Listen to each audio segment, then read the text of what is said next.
We have an update now about millions in tax dollars. Just a few months ago, some Portland firefighters thought that they were on the chopping block. But now a new proposal could hold them over for a little longer. Galen Etlin breaks it down.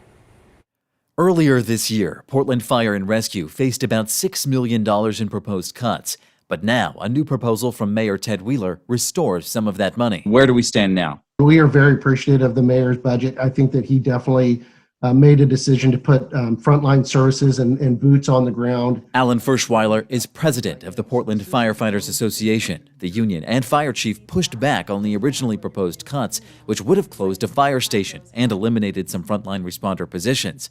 The mayor's new proposal will keep that from happening, at least this year. It was a good start. The Fire Bureau will still have to cut some vacant administrative positions. We'll absolutely be fighting to get those positions back. And the union's already wary of future cuts. The biggest concern was the budget note that the mayor put in there to reduce our staffing in fiscal year 2023. He says that would cut into the Rapid Response Vehicle program, smaller teams of firefighters that respond to emergencies. Not all calls fit into a fire response or police response.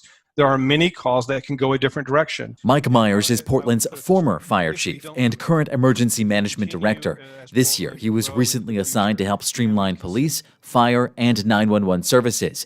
He spoke with KGW in March about the bigger picture of reallocating emergency funds. If we continue as Portland to grow into the future and we just have traditional siloed bureaus doing the same work that they've always done, and we don't look at this holistically, we will be a more expensive operation. The new budget reflects this, with nearly $1 million being given to Portland Street Response, which works to address more calls about mental health crises. The Firefighters Union is happy about that too. In the Fire Bureau, there's calls we shouldn't be going on, and everybody agrees on that. But in a city budget of $5.7 billion, Public safety bureaus are 40% or more of the general fund. The union knows future money is not a given and hopes federal COVID aid Portland has saved can keep fire positions filled. Some opportunities to serve the public with that money, and we're hoping that goes to a good use as well. Galen Etlin, KGW News.